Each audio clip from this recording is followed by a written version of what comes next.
Una de las primeras cosas que nosotros hacemos cada día, cada mañana, es escoger la ropa que nos vamos a poner. De hecho, si ustedes son como nosotros, ¿verdad? Nosotros tratamos el sábado de decidir lo que nos vamos a poner el domingo. Y así ahorramos un poco de tiempo. Escuché una vez que Fidel Castro se vestía siempre de uniforme verde olivo. Decía él, porque la revolución es demasiado importante para perder tiempo escogiendo la ropa. Así que escoger la ropa que te vas a poner cada mañana es algo importante, y eso depende de varios factores, como por ejemplo, qué vamos a hacer en ese día, cuáles son los lugares que vamos a visitar. Yo solo descanso en jean. Si yo no tengo puesto un jean, me siento que no descanso. Entonces, hasta eso lo tomamos en cuenta a la hora de escoger la ropa del día. Bueno, en el pasaje que nosotros vamos a estudiar en esta mañana, pueden ir abriendo sus Biblias en el capítulo 3 de la carta a los Colosenses. Pablo nos dice que los cristianos tenemos un código de vestimenta que no depende de nuestras circunstancias externas, lo que vamos a hacer, a dónde vamos a ir. Eso depende de lo que somos en Cristo. Un código de vestimenta. Hagas lo que hagas, estés donde estés, mi hermano, mi hermana, esta es la ropa que te tienes que poner todos los días. Colosenses capítulo 3, versículo 12.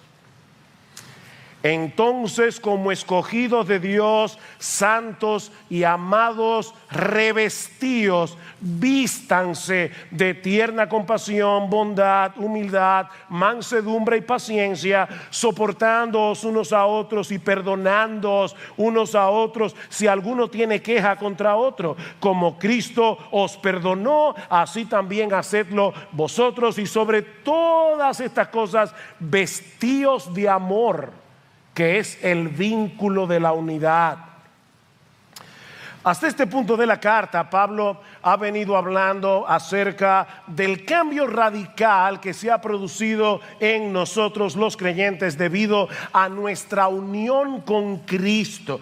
Mis hermanos, desde el momento mismo de la conversión, el creyente queda unido a Cristo por la fe. Nosotros estamos en Él, Él está en nosotros. Se trata de una profunda, íntima, deleitosa identificación y unidad que de paso no podemos entender del todo, ¿verdad?, de este lado de la eternidad con nuestras mentes finitas, pero esa unión con Cristo tiene enormes repercusiones para nuestras vidas aquí y ahora.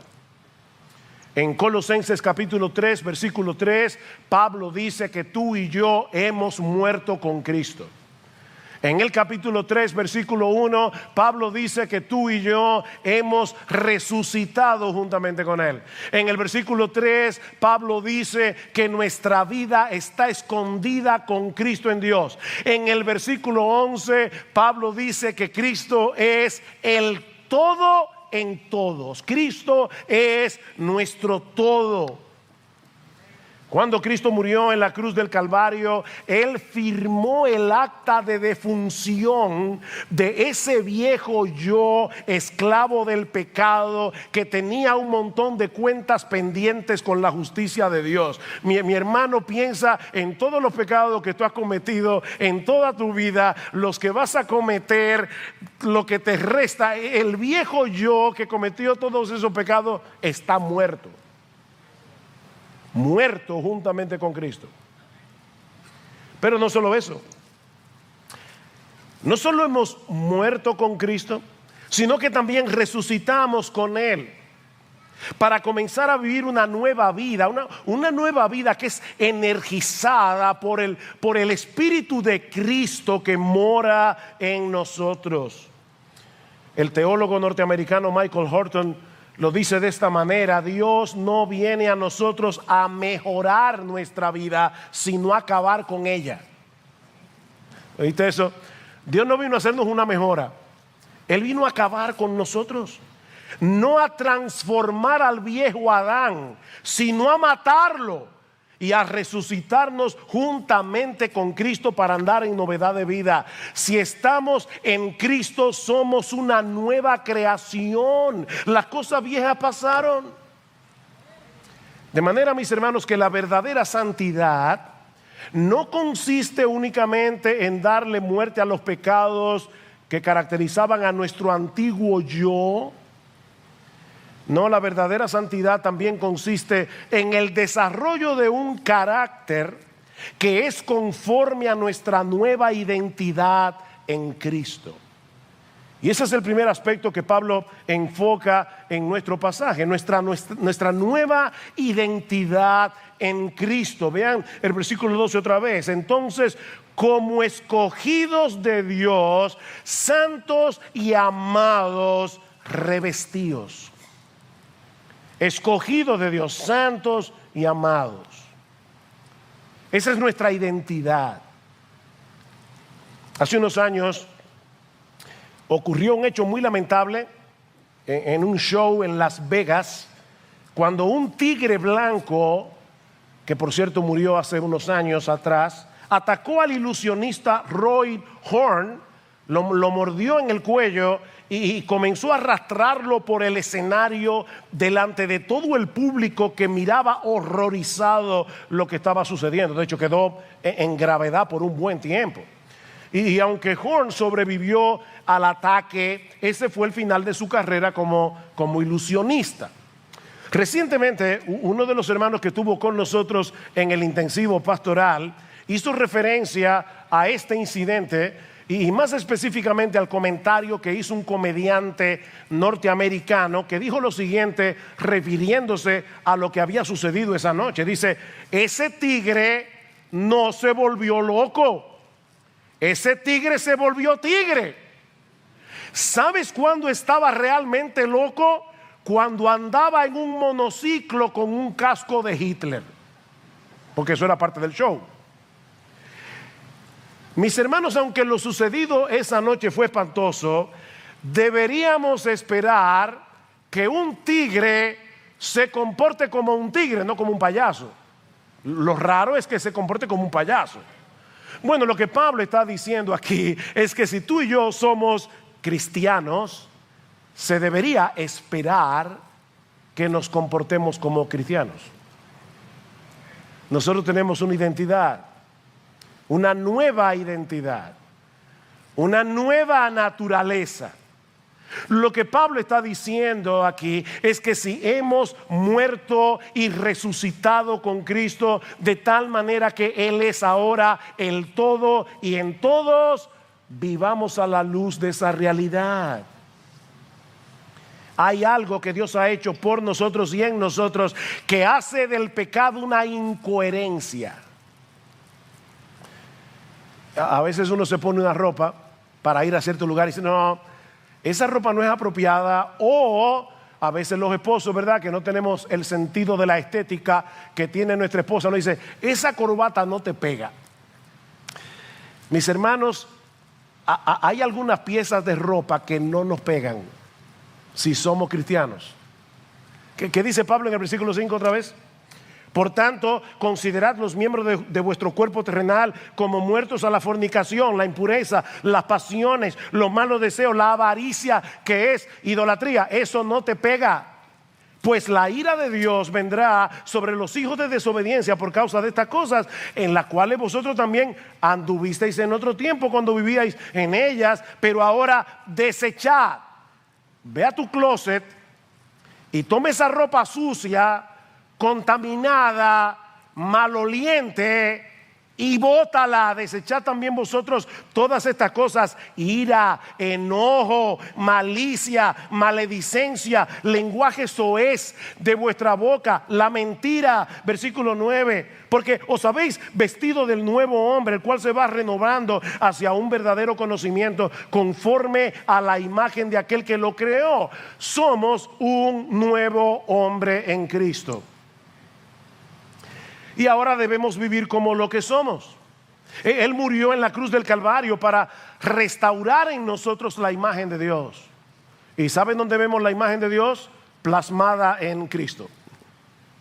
Plasmada en Cristo. ¿Tú sabes para qué vino Cristo al mundo? Para hacerte igualito a Él. Ese es su trabajo.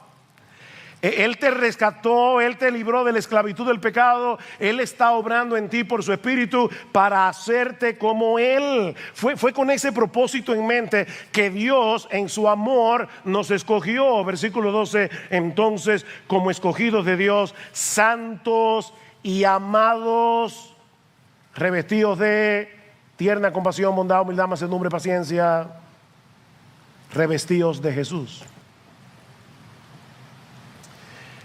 No fuimos nosotros los que escogimos a Dios. Fue Él el que nos escogió de pura gracia, por el puro afecto de su voluntad. Y debido a esa elección, dice Pablo, somos santos y amados. Santos y amados. He ahí el propósito y la motivación de Dios al elegirnos. ¿Para qué nos escogió Dios? Para que vayamos por el mundo pavoneándonos porque somos los elegidos. Por supuesto que no. Pablo dice en Efesios 1:4 que fuimos escogidos en Cristo desde antes de la fundación del mundo para que fuésemos santos y sin mancha delante de Él. Fuimos escogidos en amor para ser santos. Tito capítulo 2 versículo 11 dice que la gracia de Dios se ha manifestado. Y me encanta ese texto porque ¿saben quién es la gracia de Dios que se ha manifestado? Jesucristo. Él es la encarnación de la gracia. La gracia de Dios se ha manifestado a todos los hombres, enseñándonos que renunciando a la impiedad y a los deseos mundanos, vivamos en este siglo sobria, justa y piadosamente. Fuimos escogidos en amor para ser santos. Si tú quieres que se te quede una frase en la mente hoy, que sea esta: fuimos escogidos en amor para ser santos. ¿Por qué nos escogió Dios? Porque nos amó. Nos amó con un amor eterno, nos amó con un amor incondicional, nos amó a pesar de lo que éramos. Dice Pablo, mas Dios muestra su amor para con nosotros en que siendo aún pecadores, Cristo murió por nosotros. Dios decidió amarnos cuando no éramos amables, dignos de su amor. ¿Y para qué? Para ser santos. Fuimos escogidos por amor para ser santos. Mis hermanos, el anhelo que tiene Dios de que tú y yo seamos santos es una muestra de su amor. Por eso estoy insistiendo en el tema. Fuimos escogidos en amor para ser santos. ¿Por qué Dios quiere que tú seas santo? Porque Él es un matagozo cósmico, ¿verdad? Que quiere hacer nuestras vidas tristes y aburridas, ¿verdad? Esa es la razón. Dios quiere compartir su miseria con nosotros, ¿verdad? Y para eso nos escogió. Y por eso quiere que seamos santos. No. Dios es un Dios feliz. Él es el único bienaventurado. Y Él nos escogió para ser santos porque nos ama, porque Él sabe que el pecado solo trae desgracia. Y como Él no quiere que tú seas un desgraciado, como Él no quiere que tú seas una desgraciada, Dios nos está haciendo santos. Jóvenes, no se dejen engañar por el pensamiento del mundo que los rodea y que les dice que la vida solo puede ser disfrutada mientras más lejos andemos de los mandamientos de Dios, mientras menos nos parezcamos a Jesús, porque es exactamente al revés. El verdadero gozo solo se produce en el terreno de la santidad. Los mandamientos de Jehová son rectos y por eso alegran el corazón. Andaré en libertad porque guardé tus mandamientos. Es exactamente lo contrario a lo que el mundo piensa hoy. Que Cristo dice en Juan capítulo 10 versículo 10: yo he venido para que tengan vida y para que la tengan en abundancia, una vida floreciente, una vida abundante. Ahora, ¿qué dice Cristo unos capítulos más adelante? Yo soy el camino, la verdad y la vida. Yo he venido para que tengan vida y yo soy la vida, porque la verdadera vida, la vida en abundante, la vida floreciente, la vida bienaventurada, la vida feliz, solo pueden disfrutarla los que están unidos a Cristo y se parecen a Él. ¿Ven? El problema es que nosotros vivimos en un mundo que es completamente antagónico a la santidad y que está empeñado en convencernos de que Dios es en verdad un matagozo cósmico. Yo creo de verdad que hay gente que se imagina a Dios allá en el cielo viendo aquí abajo y dice: ese como que está gozando mucho, prohibido. No, ese no es, por lo menos ese no es mi Dios, el que se revela en la Biblia. No, Dios es como ese padre responsable que entra a la cocina y ve a su niño de 5 años jugando con un cuchillo muy filoso que le puede hacer daño, y entonces dice: deje el cuchillo. Pero se lo dice por amor a él, porque busca su bien. Pero nosotros vivimos en un mundo que es al revés.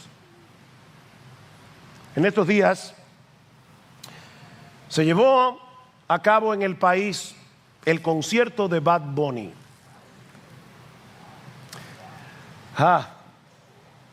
Según nuestros diarios, el estadio olímpico ese día o esos días se llenó a reventar. Eso decía el titular de uno de nuestros periódicos. El estadio olímpico se llenó hasta reventar. Tengo entendido, alguien comentaba que cuando las boletas se pusieron a la venta, en menos de media hora se habían agotado todas las boletas. Y según algunos de nuestros diarios, repito, algunos padres fueron con sus hijos al concierto. De verdad, mis hermanos, yo recuerdo cuando era muchacho una película que se llamaba El mundo está loco, loco, loco. El mundo está loco. Loco, loco, loco. Y es en ese mundo que tú y yo tenemos que ser santos. Yo estuve leyendo una de las reseñas del concierto, escrita por alguien que lo disfrutó, evidentemente. Y la reseña periodística, yo no puedo repetirla desde este púlpito.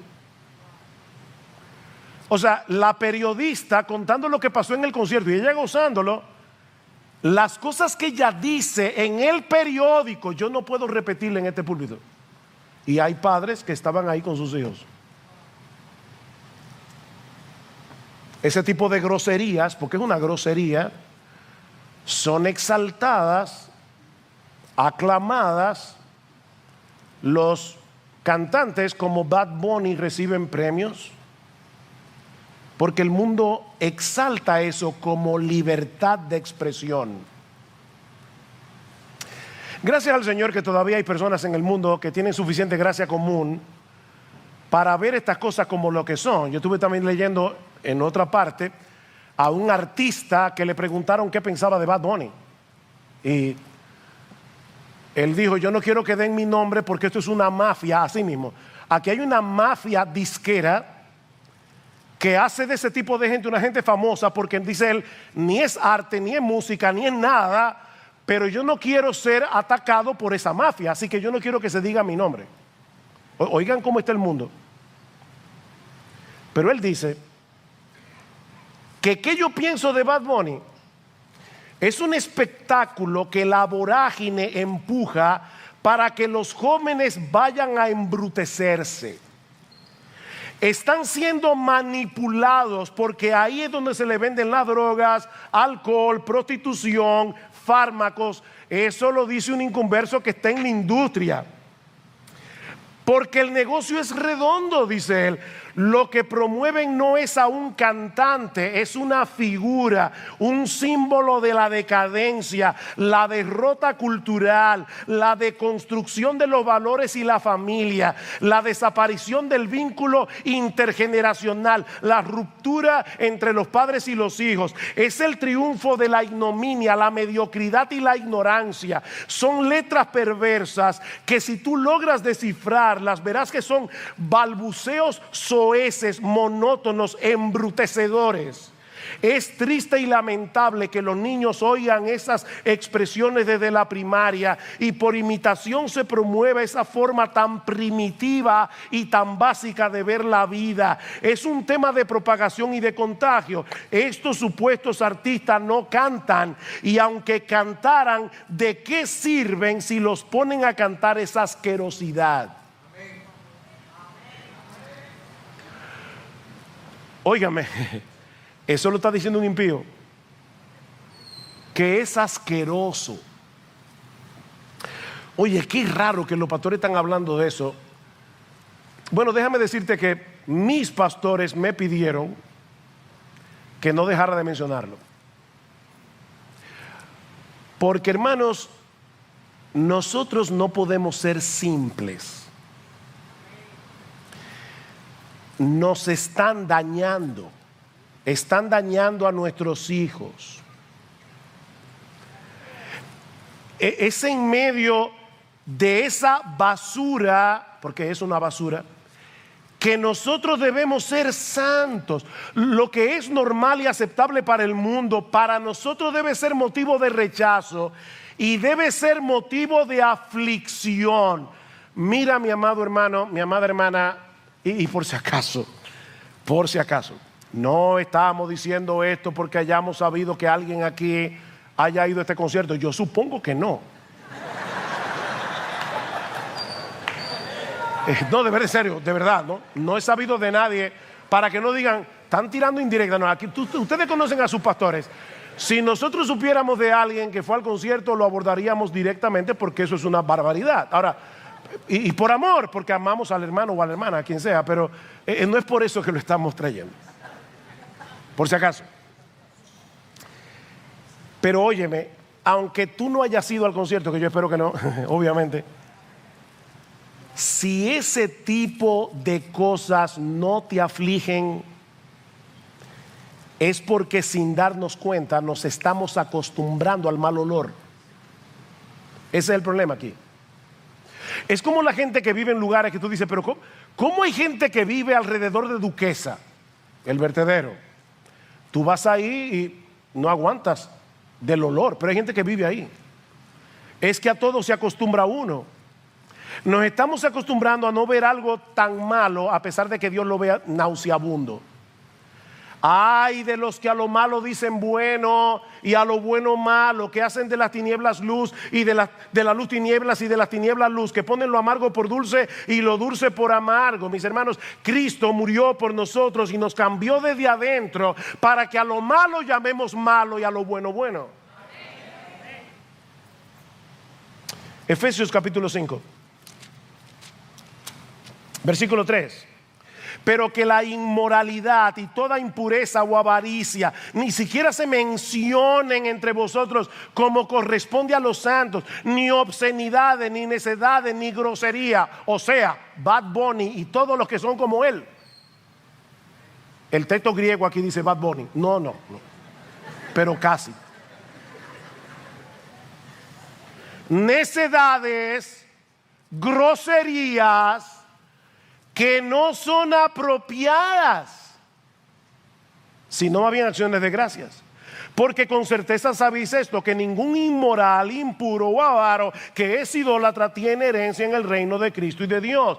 Que nadie os engañe con palabras vanas. Eso es libertad de expresión. No, eso no es libertad de expresión. Eso es esclavitud de expresión. Eso es una basura. Eso es una porquería degradante. Eso es lo que es. Que nadie os engañe, pues por causa de estas cosas, la ira de Dios viene sobre los hijos de desobediencia. Esto es nauseabundo para Dios. Por tanto, no seáis partícipes con ellos. No se puede.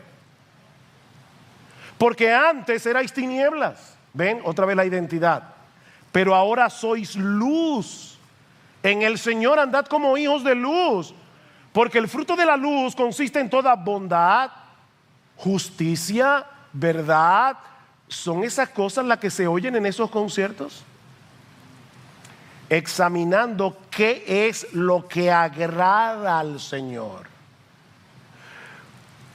Nadie me ha preguntado eso, yo espero que no me lo pregunten nunca, pero si alguien me pregunta, pastor, ¿es parte de la libertad cristiana? ¿Se puede ir a un concierto de ese tipo? Bueno, yo te voy a responder con otra pregunta. ¿Puedes tú invitar a Cristo para que vaya contigo? Porque aquí dice, examinando lo que agrada. Yo, Señor, te tengo una sorpresa. Te voy a llevar al concierto de Bad Bunny. O sea, yo espero que esa risa sea una evidencia de por supuesto que no. Y acuérdate que nuestra vida está unida ¿a quién? A Cristo. ¿Puedes tú ir a ese concierto dejando a Cristo afuera? No. Estás unido a Él. No se puede. No participéis en las obras estériles de las tinieblas, sino más bien desenmascaradlas. Eso es lo que estamos haciendo hoy aquí. Porque es vergonzoso aún hablar de las cosas que ellos hacen en privado. Y la desvergüenza es tan grande que ya ni en privado lo están haciendo en público. Y la gente lo aplaude. Obviamente leyendo a Pablo uno se da cuenta, porque uno dice el mundo sí está mal. No, miren, si Bad Bunny hubiera vivido en la época de Pablo, hubiera llenado el Coliseo romano. Porque era tan decadente como lo es nuestra sociedad en el día de hoy. Lo que pasa es que hoy tenemos medios de comunicación más masivos. Esa es la diferencia. Pero los creyentes en esa sociedad tenían que ser santos, tenían que ser como Cristo. Mis hermanos, cuidado, los seres humanos podemos llegarnos a acostumbrar al mal olor de la basura cuando permanecemos demasiado cerca de ella. Y los creyentes no estamos exentos si no nos cuidamos. Cuídate de lo que tus ojos ven, cuídate de lo que tus oídos escuchan, cuídate de los lugares que tú visitas. No porque somos legalistas, sino porque somos santos. Fuimos escogidos por amor para ser santos. Cristo nos hizo libres a precio de su sangre para que andemos en verdadera libertad. Porque, ¿saben por qué muchos jóvenes a veces sin mucha convicción van a eso? Porque no quieren verse raros. ¿Ven? Es como mis amigos van, yo no quiero ser un quedao, entonces déjame adaptarme un poco.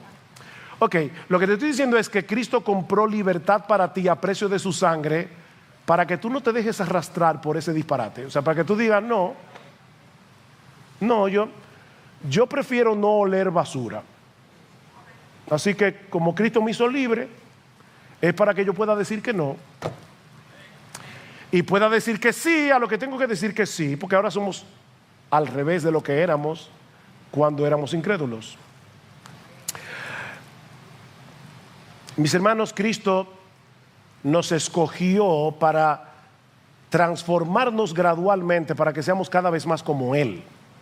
Lo que nos lleva a nuestro segundo encabezado. Pablo dice aquí, primero tenemos una nueva identidad en Cristo, pero en segundo lugar Pablo dice, ¿cuál es la vestimenta que corresponde con esa nueva identidad? Ya vimos la nueva identidad en Cristo, veamos ahora cuál es la ropa que nos pega. Versículo 12. Entonces, como escogidos de Dios, santos y amados, revestidos de tierna compasión, bondad, humildad, mansedumbre, paciencia. Esa es la ropa. Ese es nuestro código de vestimenta. ¿Y quién es el que debe ponerse la ropa? ¿Quién es el que debe tomarla del closet y ponerse la ropa? Tú y yo. Revístanse. Es nuestra responsabilidad revestirnos de ese carácter en dependencia del Espíritu Santo. ¿Y cuáles son las piezas de ropa? En primer lugar, debemos vestirnos de tierna compasión. Tierna compasión. No se trata simplemente de una fría involucración con personas que están en necesidad. Es de una misericordia entrañable, dice la Reina Valera del 60. Es una misericordia que nace de las entrañas. Es una simpatía con el que sufre, que te remueve las tripas. Eso es lo que dice el texto. Y que te mueve a la acción. No te permite ser un espectador distante. Y eso no es fácil, hermanos, porque en todos nosotros hay una tendencia a quitar la vista del que está en necesidad. Hay una tendencia a colocar nuestras necesidades por encima de la de todo el mundo. Lo natural no es que seamos entrañablemente misericordiosos. Lo natural es que seamos egocéntricos. Es que seamos egoístas.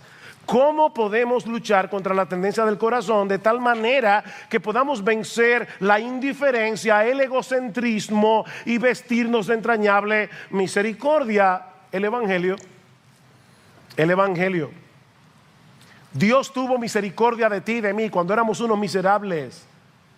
Nos amó cuando no teníamos nada en nosotros mismos que fuera digno de su amor. Él nos vio en necesidad. Él nos vio sumidos en nuestra miseria. Y en vez de quitar la vista, nos amó y se involucró. Y ahora Pablo dice, vístanse de esa misericordia. Es una pena, pero el concepto que mucha gente tiene de un hombre santo es un fariseo que no se compadece de los demás, porque él está siguiendo un conjunto de reglas. Por eso una niña oraba y decía, Señor, yo te pido que los malos se vuelvan buenos y que los buenos se vuelvan amables. Es triste que una niña lo perciba de esa manera. O sea, los buenos son los hipercríticos, los santurrones, los fariseos. No, los buenos son los que ven a una persona en su pecado, los que ven a una persona en su miseria y quiere involucrarse. Se les remueven las tripas. Entrañable misericordia. Contemple esa necesidad a la luz del Evangelio y te vas a dar cuenta que tú no puedes ser impasible. En segundo lugar, debemos vestirnos de bondad. De bondad. La bondad es lo contrario a la malicia. En el versículo 8 Pablo dice, pero ahora desechad también vosotros todas estas cosas, ira, enojo, malicia. Malicia. La bondad es esa disposición del corazón que nos lleva a procurar lo bueno para nuestro prójimo. Lo bueno. El hombre bondadoso disfruta al ver el bienestar del otro.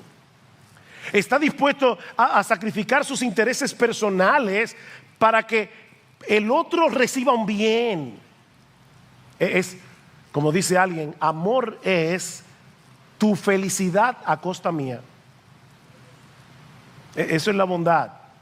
¿Qué dice la Biblia de Cristo en Hebreos capítulo 12? Que por el gozo puesto delante de él sufrió la cruz.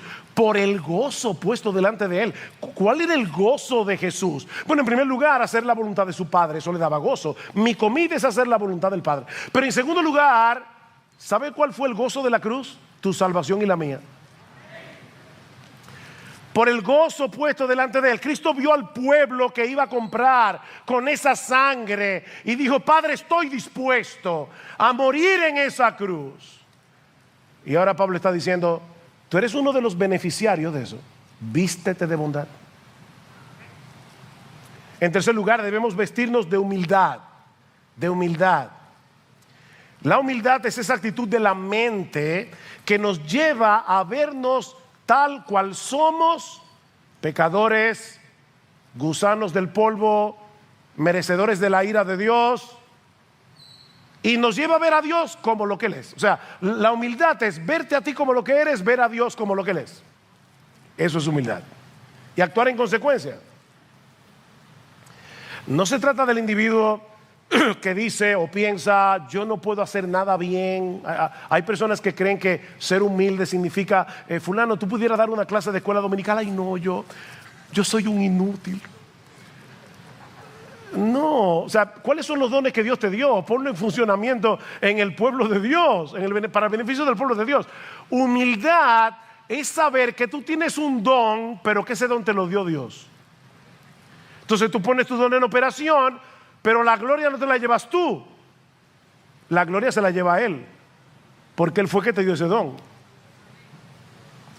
1 Corintios 4:7, ¿qué tú tienes que no hayas recibido? Y si lo recibiste, ¿por qué te glorías como si no lo hubieras recibido? 1 Corintios 15:10, por la gracia de Dios, dice Pablo, yo soy lo que soy y su gracia no ha sido en vano para conmigo. Pero es por la gracia que yo soy lo que soy. Lo contrario a la humildad es el orgullo, obviamente. El hombre orgulloso no solo es aquel que se cree superior a los demás, no, es más que eso. El problema del orgulloso es que él cree que el mundo debe girar en torno a él. Mis intereses, mis gustos, mis deseos, mis inclinaciones, mis demandas, mis problemas. Una persona orgullosa se distingue porque siempre está ofendido y siempre está agraviado. Tú te ofendes mucho. A cada rato tú te ves, no me tomaron en cuenta, o eso que dijeron de mí no fue justo. Tú eres un orgulloso. Todo tu problema es orgullo. No te justifiques, mi hermano, mi hermana, no te justifiques. Pero es que fueron injustos. Ajá. ¿Y si hubieran sido justos? Tú no eres peor de lo que esa gente cree que tú eres. ¿Cuál es el problema? Recuerden una cita que decimos mucho aquí de Martin Lloyd Jones: el que está en el piso no tiene miedo de caerse. Ahora, si tú estás en un pedestal, tú vas a defender tú defiendes mucho tu posición, tus opiniones. Tú eres un orgulloso. Eres un orgulloso. Y debes verlo como lo que es, orgullo, y arrepentirte. Porque eso no es conforme a Cristo. Cristo no era un orgulloso. Cristo puso tu vida y la mía por encima de la de Él. Y Pablo dice, háganlo así. Humildad.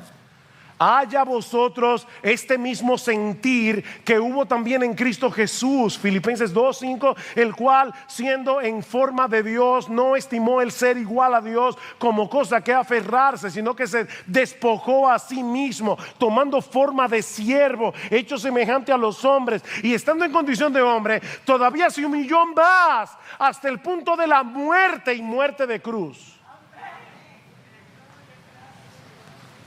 Esa es la disposición del creyente. Humildad. En cuarto lugar, debemos vestirnos de mansedumbre. Mansedumbre. Y esta es probablemente una de las virtudes cristianas más mal comprendidas, porque muchas personas piensan que alguien manso es una persona débil, es una persona que no tiene convicciones propias o no tiene la capacidad de defender sus convicciones. Pero mis hermanos, nada más lejos de la realidad. ¿Quién es la persona más mansa que ha pisado este planeta? Aprended de mí, que soy manso y humilde de corazón, dice Jesús, y hallaréis descanso para vuestras almas. ¿Se puede decir de Jesús que era un débil? ¿Se puede decir de Jesús que era un cobarde? ¿Se puede decir de Jesús que no tenía convicciones? Pero era manso. La mansedumbre y la debilidad, la mansedumbre y la cobardía no son sinónimos. John MacArthur define la mansedumbre como poder bajo control. La palabra que se usa allí se usaba para hablar de un caballo salvaje que había sido domado. Es poder, pero bajo control. Una persona mansa es aquella que puede reaccionar con gentileza, con consideración, aun cuando lo hieren, cuando lo provocan, porque es mansa. Dicen Proverbios 16:32, mejor es el que tarda en airarse que el fuerte, el que se enseñorea de su espíritu que el que toma una ciudad. El que se enseñorea de su espíritu. Proverbios 25:28, como ciudad derribada y sin muros, es el hombre cuyo espíritu no tiene riendas. Es como una ciudad que no tiene protección. ¿Y saben qué nos capacita para actuar con mansedumbre? ¿Cómo podemos vestirnos de mansedumbre? Meditando en la soberanía de Dios. Meditando en la soberanía de Dios. Una fe inquebrantable en la soberanía de Dios te va a ayudar a ser manso. El problema nuestro es que nosotros pensamos, si yo no tomo el control, si yo no me defiendo, si yo no reacciono, me van a pisotear. Pero si yo pienso, es que Dios tiene el control y por lo tanto no tengo que tenerlo yo, voy a poder descansar tranquilamente en la soberanía de Dios. Óyeme, que tú no tienes el control, ni yo tampoco, lo tiene Dios. Confía en Él. Así que debemos vestirnos de misericordia, de benignidad, de humildad, de mansedumbre. Debemos vestirnos de paciencia. Vístete de paciencia. Esta palabra puede ser traducida como capacidad de aguante.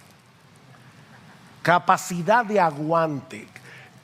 Transmite la idea de una persona que es presionada por las pruebas, presionada por otros, presionada por lo que sea, y no se rompe. No se deja controlar por la ira, no se deja controlar por el enojo, no se deja controlar por el deseo de venganza. No importa cuánto sea provocado. ¿Te parece difícil eso? Es que es difícil. Pero déjame hacerte una pregunta. ¿Cuántas veces tú provocaste a Dios cuando eras un inconverso? Y Dios ahí tranquilamente esperándote con paciencia. ¿Cuántas veces tú has provocado a Dios después que te convertiste? ¿Y cómo te trata Dios? Yo siempre he dicho que una de los atributos divinos que yo más aprecio es la paciencia de Dios. De verdad, en serio. Porque si Dios fuera como yo, hace rato que yo me hubiera quitado la salvación.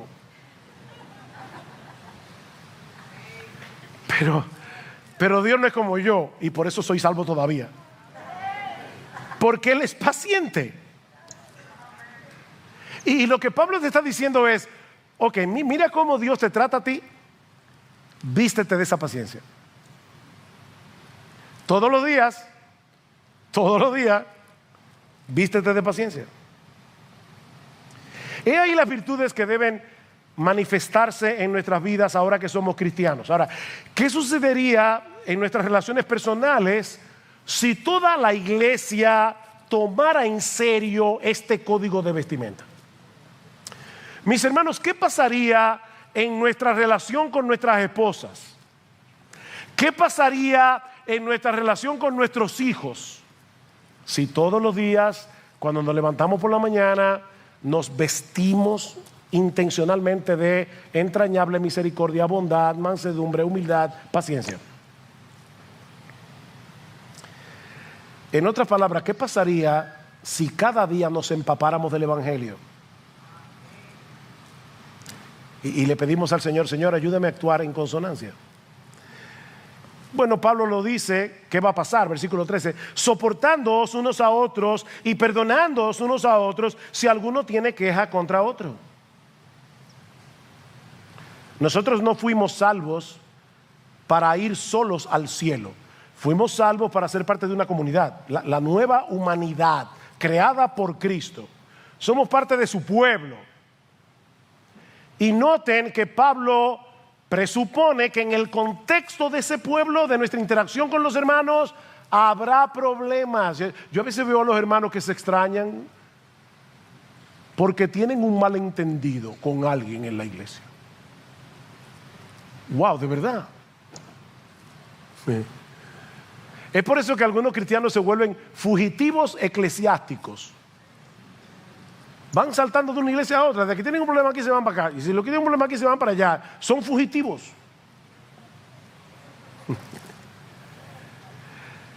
Mis hermanos, no sé si te has dado cuenta, pero no hemos llegado al cielo.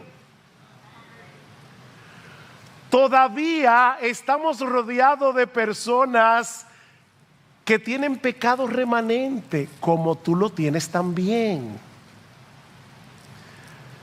Sí sé que me han oído decir esto más de una vez en este púlpito, pero este poemita que dice vivir con los santos en el cielo, eso será una gloria. Vivir con ellos aquí abajo, eso es otra historia. Que no hemos llegado al cielo. Pero déjame ahora ir un paso más allá. No solamente se trata de que no hemos llegado al cielo, es más que eso. Es que Dios está usando esos problemas, está usando esas tensiones, está usando esos malos entendidos para que podamos vestirnos de todo eso. ¿Dónde tú vas a practicar la mansedumbre si no es en un contexto de provocación? ¿Cómo tú vas a llegar a ser como Jesús si no es en medio de problemas? El fruto del Espíritu es el problema, que es amor, gozo, paz, paciencia, benignidad. ¿En qué contexto? ¿Qué clase de amor? Que tú ames al que te ama, que tú trates bien al que te trata bien. Eso no es un fruto del Espíritu, eso lo hacen los impíos. El que es el fruto del Espíritu es cuando ese carácter florece en medio del problema, en medio de las tensiones, en medio de los malos entendidos, en medio de la provocación.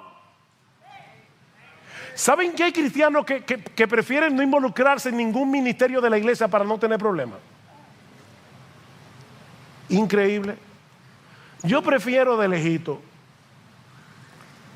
porque sé que después voy a tener problemas. Ajá. ¿Y de qué se trata esto?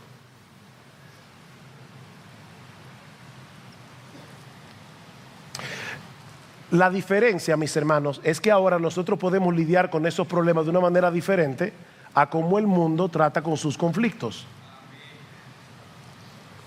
No solo tenemos los recursos que necesitamos para soportarnos unos a otros, para perdonarnos unos a otros, es que tenemos el ejemplo más impresionante de eso. En Jesús, ¿qué dice Pablo? Como Cristo os perdonó, así también hacedlo vosotros. ¿Y cómo fue que Cristo nos perdonó? De pura gracia. De pura gracia. Vinimos, pedimos perdón y Él nos perdonó. Mira, mi hermano, si tú estás vestido del Evangelio, si estás vestido del Evangelio y no de ti, porque de esto es que se trata, tú tienes que ser cada vez menos tú, cada vez más Él. Es de eso que se trata esto. Si tú estás vestido del Evangelio y alguien te ofende, no te vas a concentrar en el agravio del ofensor. No. Te vas a concentrar en esa bendita gracia de Dios por la cual fuiste perdonado y vas a querer ser un instrumento en las manos del Señor para ayudar a tu ofensor a ser más santo.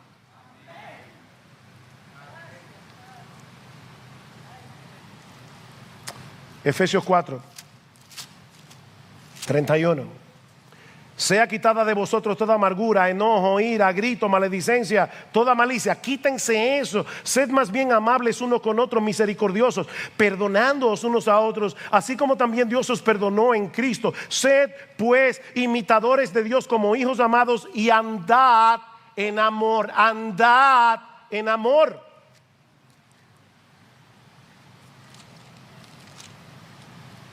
Miren, hermanos, perdonar no es fácil.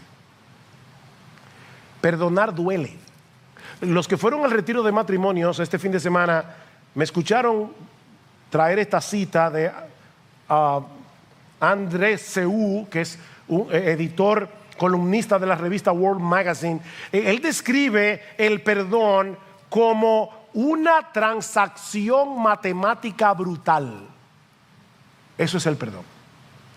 Una transacción matemática brutal. Es mi dolor en lugar del tuyo. Me trago la deuda. Absorbo la miseria que yo quería repartirte a ti. Y te quedas impune. El perdón se forja en la agonía privada antes de que llegue a la amnistía pública.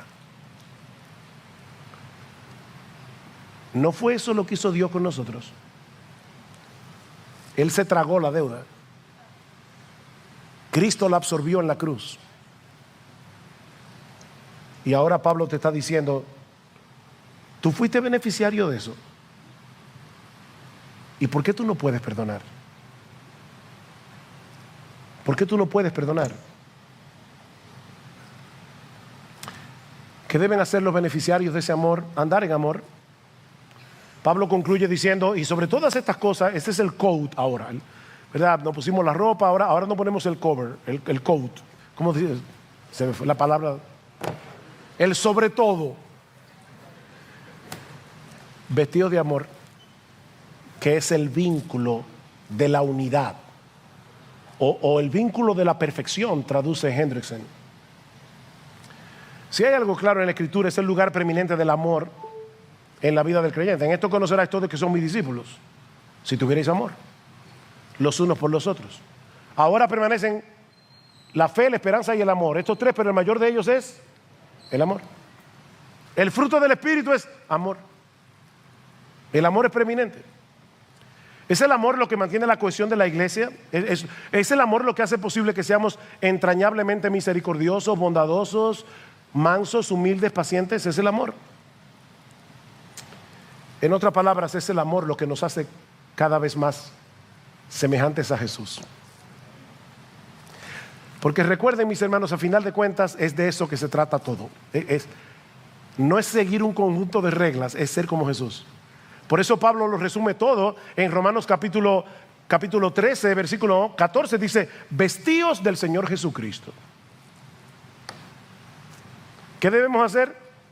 Vestirnos de Jesús. Ya Él no tenía que añadir nada más. Él es la encarnación de cada una de esas virtudes que se mencionan aquí. Y lo grande es que Cristo no solamente es el modelo, Él es el motor. O sea, él nos dice, este es el ejemplo, pero yo te voy a impulsar con mi ejemplo a ser así. El amor de Cristo nos constriñe pensando esto, que si uno murió por todos, luego todos murieron, y por todos murió para que los que viven ya no vivan para sí, sino para aquel que murió y resucitó por ellos. El amor de Cristo. El amor de Cristo debe movernos, debe empujarnos a ser cada vez más como Él y cada vez menos como tú, como yo.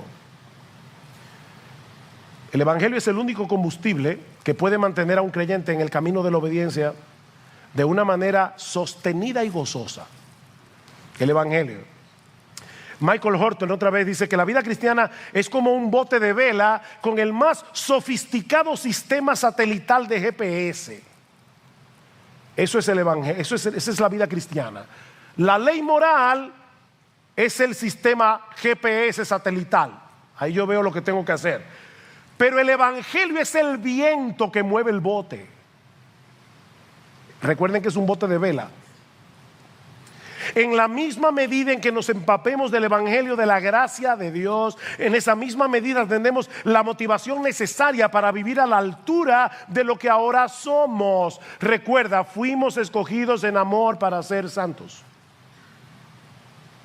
Vistámonos como hombres y mujeres que han sido hechos partícipes del más grande privilegio que ser humano haya tenido jamás. Y en dependencia del Espíritu Santo, seamos coherentes. Seamos coherentes. ¿Tú crees en el Evangelio? ¿Tú crees que Dios te amó de pura gracia y que por ese amor te escogió para ser santo, para hacerte cada vez más semejante a Jesús. ¿Tú crees que realmente Él pagó el precio para que eso pudiera ser una realidad en tu vida? Entonces, mi hermano, vive a la luz de ese amor. Toma la determinación de ser coherente con lo que tú dices creer. Revístete del carácter de Jesús. Recuerda el enojo, la malicia, el sentirte agraviado. Esa ropa no te pega. Tú eres cristiano. El tener un espíritu no perdonador, el ser hipercrítico, esa ropa no te pega.